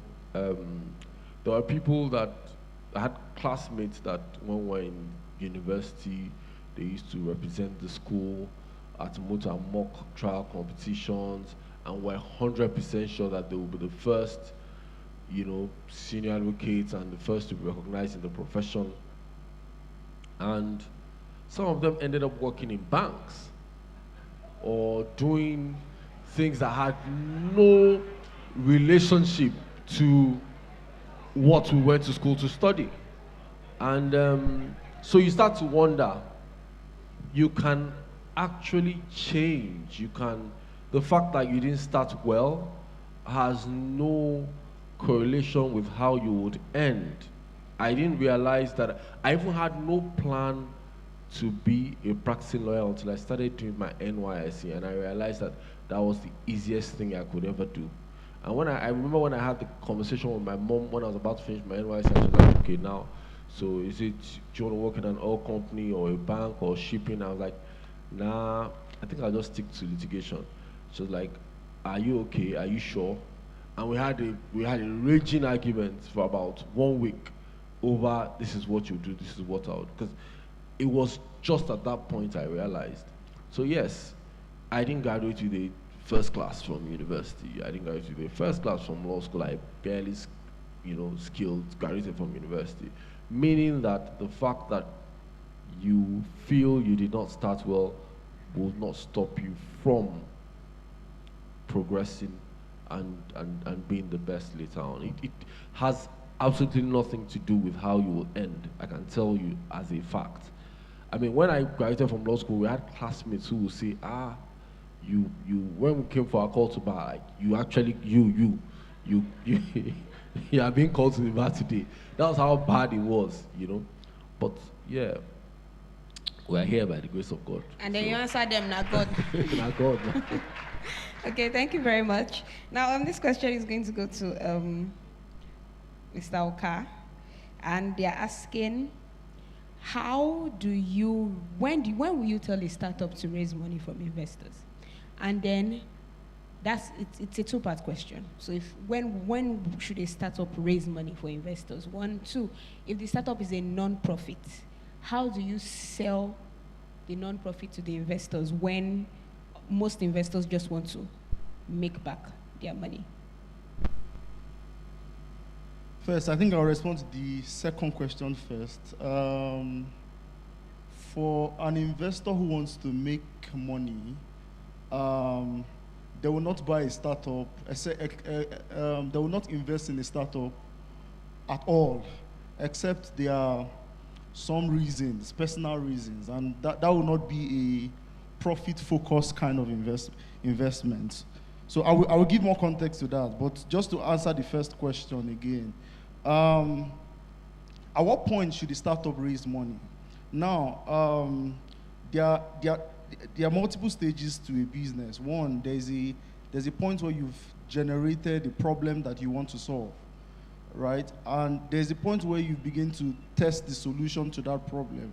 And within that period, you've been able to, what's it called now? You've been able to gain traction, right? You've been able to scale the business, and it's making profits, it's making some money, right? You've been able to gain some level of scale or growth. I mean, you've tested a bit. And at that point, but you notice many businesses have raised money at the point at idea generation. So it many times depends on which investor you are speaking with. But I will always advise that many businesses should raise at the point when the problem has been identified, properly identified, the product you are building is somewhat scalable, right? And you're solving a real problem. And I've seen quite a number of businesses that the solution they are trying to provide does not relate at all with the problem in question. Very interesting problem identified, but the solution does not relate at all. I was in a meeting where somebody was talking about as much as how the blockchain technology is so beautiful, and which I'm a fan of, right? He was talking about how he wants to use blockchain to solve the current logistic problem from farmers. So, I mean, it's interesting. I was interested because my name is Uka and I'm a farmer, right? But there was no relationship. And he was supposed to be given $10,000 thereabout, and that couldn't work because there was no relationship between the solution to the problem, the solution to the problem. So I would strongly advise that at the point of ideation, the problem and the solution should relate, and then some level of traction should be achieved.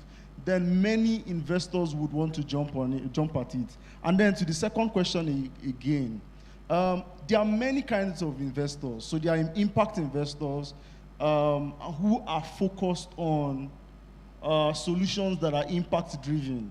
And then you need to, as an entrepreneur or as an entrepreneur, you need to be focused on which kind of investor is suited for my kind of business. So I think that is pretty important because a lot of investors have, their philosophy, their investment philosophy, and they will invest based on that philosophy. And I think a diligent search for this investor would be helpful.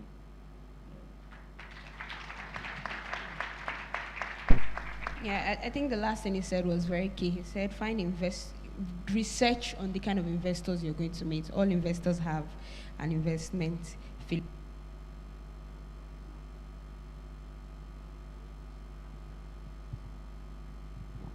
Thank you. There are two more questions here, and they are both for Mr. Uka. The first person is saying, at startup level, how do you evaluate your business to determine how much shares you give to an investor at an early stage? So that's usually a problem for many businesses. For most businesses, I would easily advise that meet an investor, because many investors, with due respect to investors, right, can be greedy, right? And they can be kind too. And it's very important that no matter how fantastic your idea is, gain some traction, begin to make some level of, by traction I mean, begin to make some money. It's at that point that it's obvious that there's something here. But if you meet an investor way too early, most likely they will want to take your entire business. I'll give you a simple example. I and Ayo, we work together. Ayo might be here.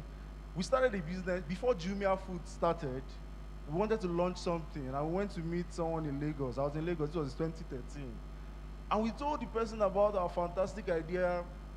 I mean, this was before Jumia, we never heard about it. Jumia was not doing Jumia Food, but we were just interested about it. So we went to meet somebody. Guess what? He told us he was going to give us 200K and he was going to take 70% of the business.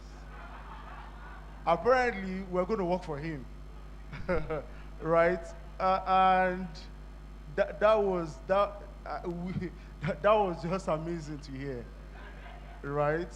And again, we kept talking to the guy because we were desperate. I mean, 200K for 70%.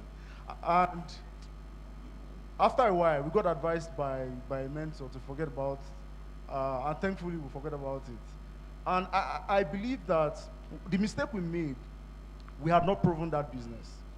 We had not pushed at it, right? But thankfully, we didn't push at it.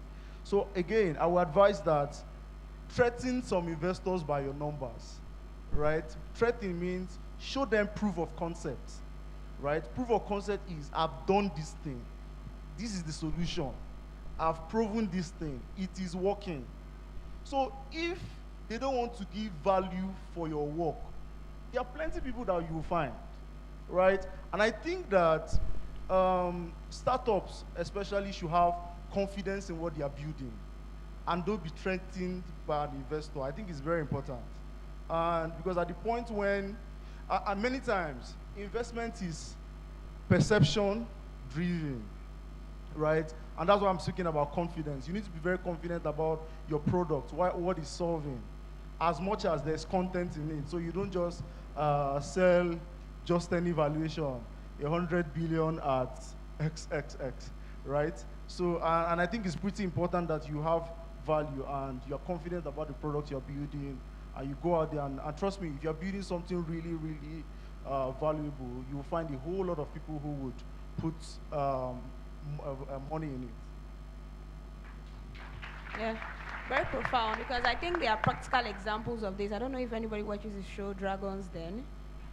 Yeah, Shark Tank.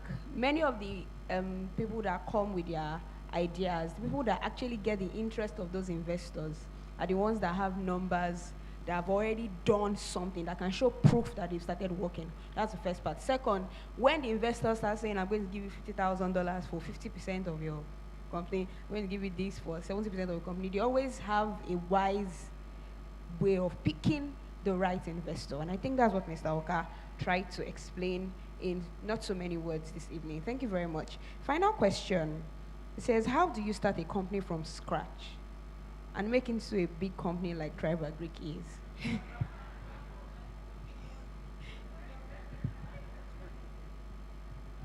Well, that's a book, actually.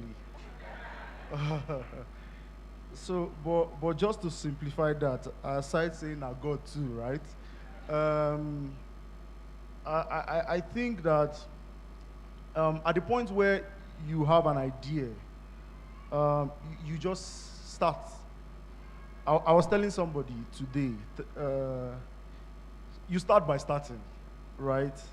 Tribe Greek started in 2017, and just in my father's house, what was I doing? 100 chickens, right? Birds. I was rearing it. My dad was not happy. Due respect to him. He wasn't happy because he told me, you went to Covenant University and spent a lot of money and all of those things, and you are rearing chickens.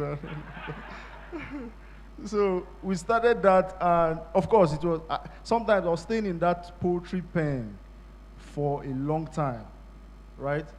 The stench, and guess what? The total amount of money, this was 2017 by the way, so do the calculation. Total amount of money from that bed, after raising it for 6 months, was about 120,000 naira. So divide by 6 months, you can know how much that is. So, but I started doing something, right? But then, before thinking about what was the technology for it, Ayo was in Lagos. So a number of you will know Ayo, right? We're thinking, how do we scale this? So many times, when you're thinking about whatever you're doing, as I said, start. Then, as you keep starting, how do you improve what you started? So, I think I describe myself as a very ambitious person, right? It shows in the vision of Tribe Agric. We want to build an Africa that feeds herself and the world, right? And as of today, we've been able, 6% of the grains supplied in Nigeria is done by Tribe Agric, right? And if I didn't start in that 2 plots of land, I don't think we'll be here today in 4 years, right? And I believe that this is why personally I respect everyone with an idea, but it doesn't just stop there. I think it's important that we start and be pretty ambitious about what you're doing. Then as you keep moving, keep asking yourself, what is scale for you? What is that big picture? And then for I and Ayo, what was big for us was we can do this thing and make sure that the signature of Tribe Agric in terms of food is in every table in Nigeria, right? And I mean, that was our ambition that kept us awake in the night and still is keeping us awake in the night. So I think start, think about scale, and also keep solving problems. And by scale, you're thinking about what's the best technology to do what you're doing, and what's the impact of technology to support the scale. So I think pretty much it's just important that we start. So anyone who during the boot camp you got inspired or you've been inspired a long time to start something, and I think this is the year that we just have to start, register, and keep moving. Thank you very much. Thank you very much, Uka. So that's our final question for tonight. But before we leave, I'd like to ask if any of the speakers have a final word, if they want to say anything to us before we leave. Dr. Joe?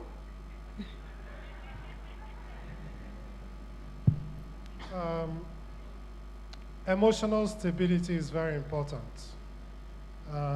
If you find love early, grab it. Yeah. Yeah. Without my wife, I'm nothing. So that would be the one advice I'll give tonight. Thank you. Thank you very much. I can see that advice is very popular. So thank you very much, Mr. Kenny.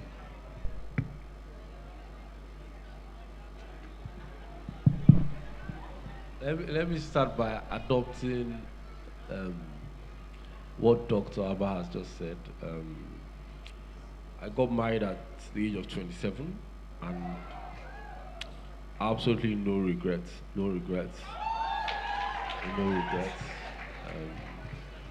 So yes, that's a big one. I mean, God first. Thank you. Thank you very much. Uka? All right, so who am I? I'll take their 2 advice. I'll take it as a personal advice, I guess, right? All right, so all right, so again, maybe the advice would be so again, I'm not under pressure. So I think it's just important. Again, let's be serious now, and we should hustle, right? It's pretty regular. I will borrow that from you, and I think I just re-echo what I said in my last statement. We should just start. Whatever idea you have, I think just give it. Keep hustling. Keep doing what you have to do, and keep taking the advice from this group. Thank you. Thank you very much. I would like us to give a standing ovation to our speakers this evening. Thank you, Dr. Joe. Thank you, Mr. Oka. Thank you, Mr. Kenny. We are very excited. Thank you for the insight and the knowledge you shared tonight. Keep clapping until you get to their seats.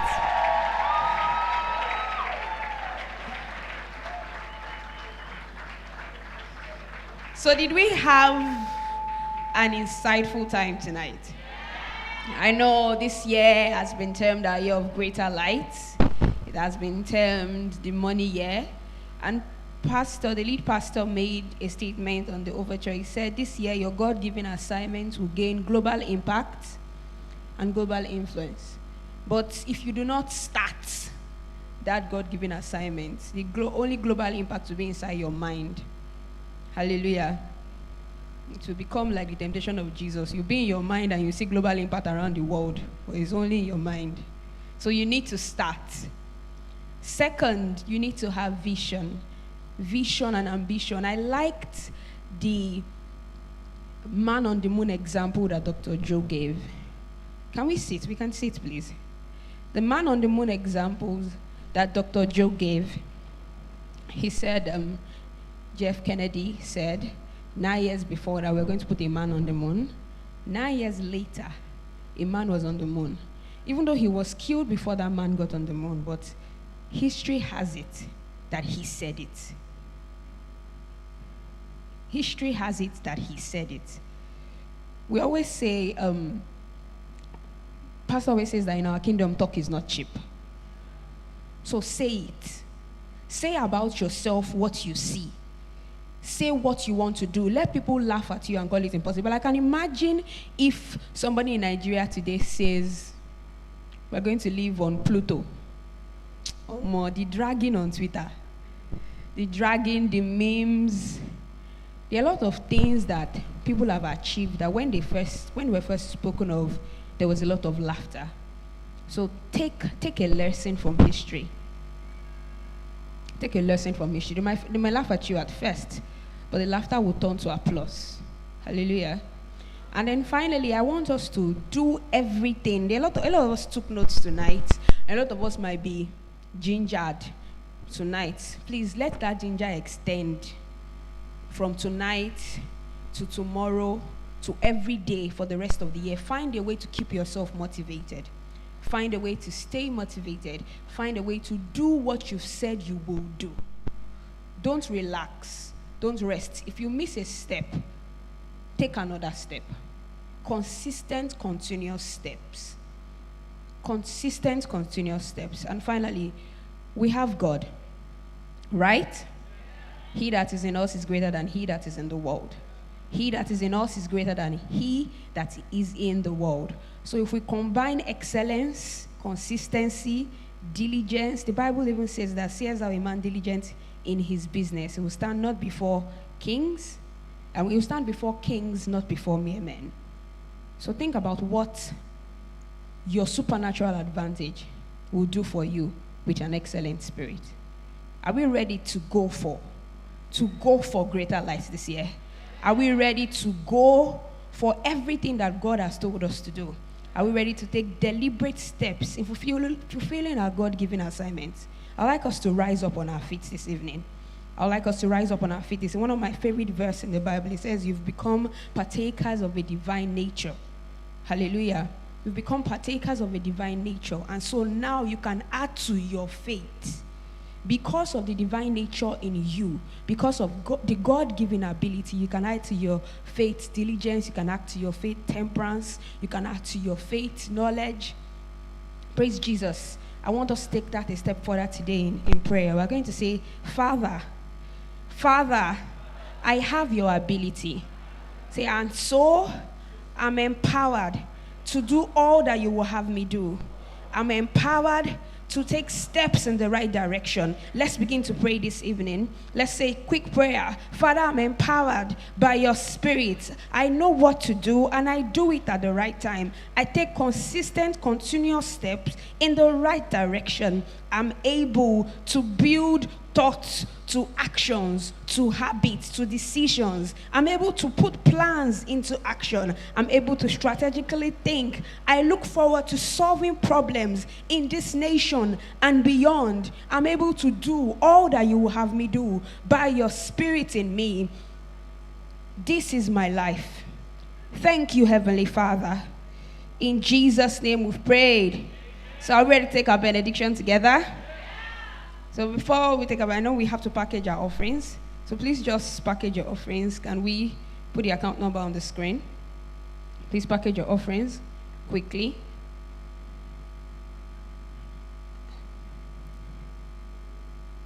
Okay. So let's take our benediction together.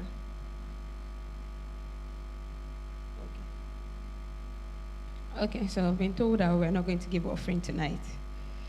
Okay, so let's quickly take our benediction together. Let's go. We serve God by His Spirit. We boast in Christ Jesus. We put no confidence in the flesh. We experience because we are Celebration Church. God bless you and have a productive week.